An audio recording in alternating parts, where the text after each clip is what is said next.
বন্ধুরা, বেলা হয়ে গেছে, খাওয়া দাওয়া করবো এখন। ভাত বেড়ে দিচ্ছি। ভাতটা একটু গরম করলাম, ঠান্ডা হয়ে যায় অল্প ভাত তো, সেই জন্য একটু গরম করে নিয়েছি।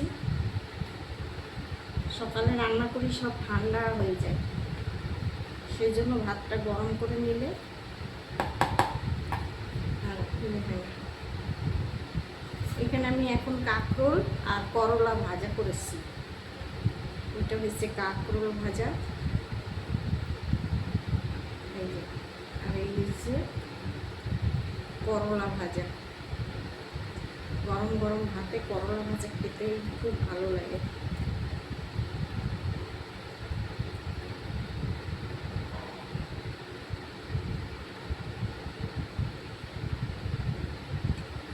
একটা কাঁকরোল ভেজেছি আর একটা করলার অর্ধেক ভেজেছি, বড় করলা তো সেই জন্য পুরোটা ভাজি না।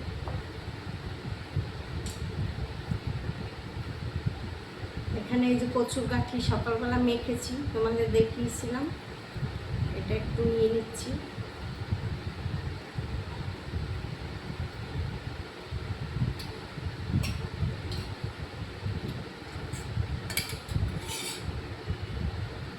নিচে সেই কালকের মাছের ঝোল ছিল, এক পিস মাছ ছিল আর এই গাছের বেগুন দিয়ে ঝোল করেছিলাম, ওটা নিয়ে নিচ্ছি পাতে।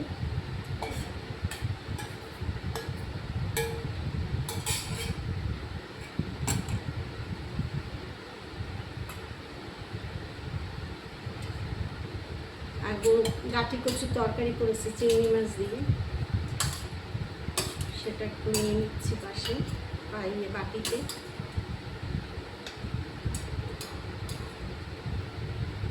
গাঠি কচুটা ঝোল ঝোল খেতে আমার খুব ভালো লাগে। এরকম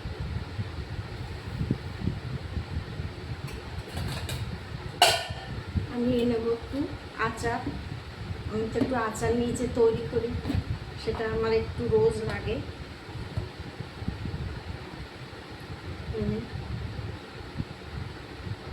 আচারটা খেতে কি ভালো লাগে, ঝাল আচারটা।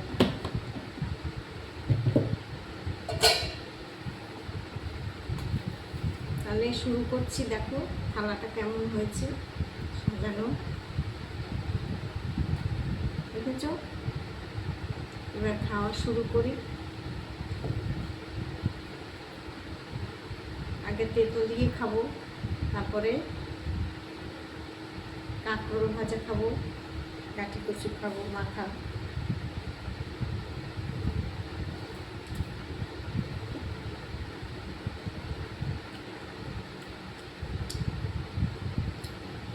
আমার উচ্ছে খেতে খুব ভালো লাগে, উচ্ছে, নিম পাতা।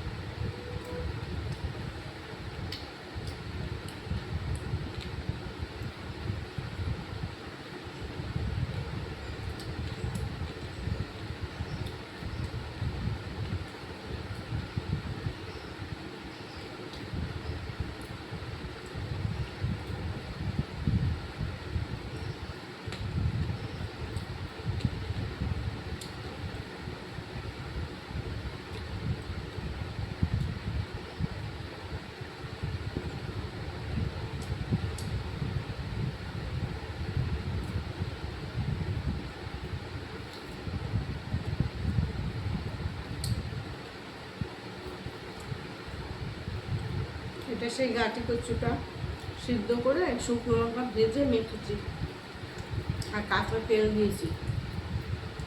তোমাদের ভালো লাগলে তোমরা পেঁয়াজও নিতে পারো, আমার পেঁয়াজটা ভালো লাগে না, আমি এমনি খাচ্ছি।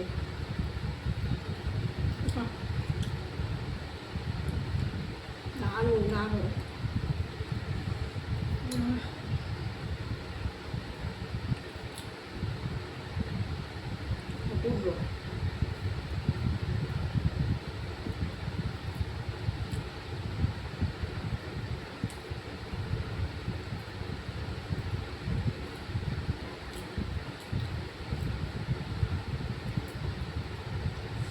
তোমরা এরকম খেয়ে দেখো, সত্যি বলছি এত ভালো লাগছে, মাছ মাংসের থেকেও এটা বেশি ভালো লাগছে।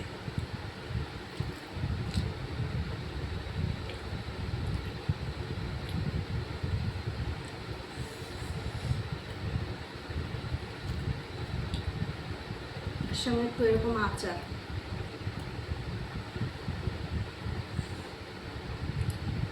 একটু মাথা আছে, খেতে ইচ্ছা করছে কিন্তু খাবো না, রাত্রে খাবো না, আরও তরকারি নিচ্ছে ওগুলো খেতে হবে।